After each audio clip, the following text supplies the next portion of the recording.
Major League Baseball needs this.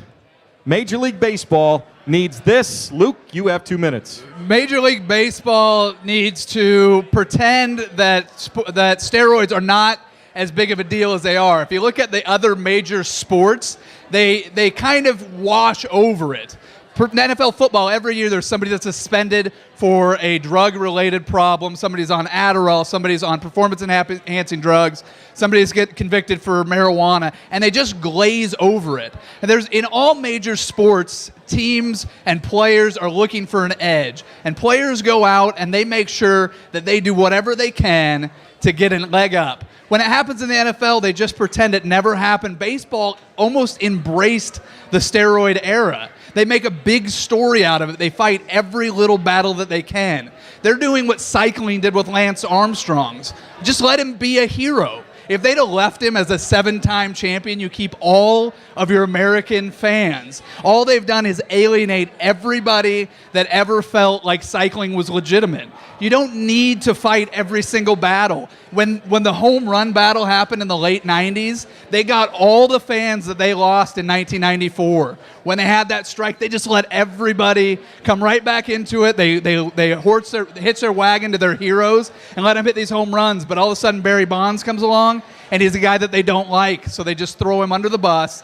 They let a Hall of Famer, first surefire, become their scapegoat, like he's bad for baseball. Do you remember the crowds in San Francisco? There was more people in McCovey Cove in kayaks than there are at the Mariners Stadium right now. You know, I mean, you have to just embrace it, love it, let them do what they're going to do. If they do it quietly, push them to the side. Ryan Braun, you cheated. We're just going to let you go away for a little while. Come back when you're cleaned up and hit a bunch of home runs so we can cheer for you as loud as we can. All righty. Thank you very much. Luke Andersen, nice job. Hang out here up here for a minute, Luke, and we'll get a quick thought from Jeff Austin. Steroids, good. That's obviously a somewhat unique take.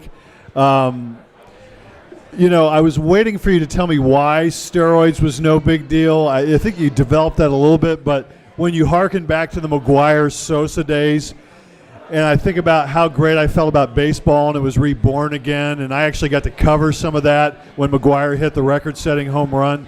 It took me back to that. You really evoked that emotion. I thought, you know what? You're right. Whether we want to be honest with ourselves or not, the NFL does a much better job of smoothing over the steroids point than Major League Baseball does. But I wanted you to tell me why, and that was because Major League Baseball is a haven for old fogies who won't change. That's what I was waiting for. But everything else, I think your pacing was great. You were comfortable. You owned it. Good job.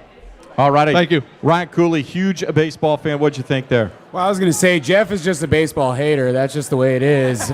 I've established that over the years. But no, Luke, you were one of my favorites from the audition. What I liked about what you did is you didn't say the topic and then move to another topic that you had already prepared. You hit the topic head on. Again, you were engaging. I thought you brought up a lot of really good points. You stayed within the lane of what we wanted you to do, and you did it in an engaging and, again, funny way. I thought you nailed it. I know Suk liked a couple other guys. You were my favorite so far. Thank you very much. All right, Isaac, you had the epic interview with Seth Everett about steroids in baseball. Oh, yeah. Well, you know what, Luke? I think you're the new front runner, baby. I think that was really good. Awesome. And I'll tell you why. It was natural. You know, sometimes it's like, I think you related, first of all, you related to a lot of people that are like, yeah, finally somebody said that, right? There's a lot of people waiting to hear that because they think that too. Yeah. So you related to a lot of your audience. But I think the biggest thing is sometimes it's kind of like in TV. Sometimes people just get a vibe from you. They get a feel. And yours is very natural, very comfortable, and it comes across very well. You don't plan it that way. It's just everybody comes across differently. You come across very well, and I thought that was really good.